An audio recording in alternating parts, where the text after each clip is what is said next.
क्या आप भी देश और दुनिया की खबरों से रह जाते हैं बेखबर? तो सब्सक्राइब कर लीजिए हमारे HT न्यूज चैनल को और बेल आइकॉन को दबाना मत भूलिएगा। कोलकाता नाइट राइडर्स बनाम सनराइजर्स हैदराबाद के मैच में बारिश ने थोड़ा सा खलल जरूर डाला, लेकिन उसके बाद जब मैच शुरू हुआ तो 8वें ओवर की चौथी गेंद पर नीतीश राणा को बिली स्टैंटले की गेंद पर कैच आउट करवा दिया मनीष पांडे ने।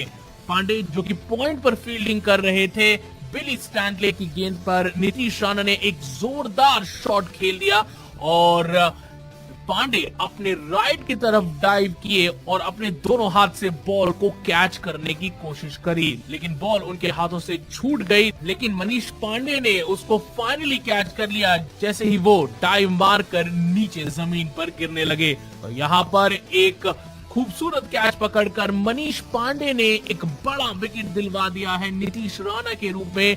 बता दें कि कोलकाता नाइट राइडर्स जो है इस समय बल्लेबाजी कर रहे हैं, सनराइजर्स हैदराबाद इस समय कर रहा है गेंदबाजी। टॉस जीतकर उन्होंने कोलकाता को बैटिंग के लिए आमंत्रित किया था और यहाँ पर बारिश के बाद एक बहुत बड़ा विकेट गिर गया है। नीतीश राणा 18 रन पर आउट हो गए हैं। मनीष पांडे ने जादुई कैच पकड़कर यहाँ पर अपनी टीम को बड़ी सफलता दिलवाई है।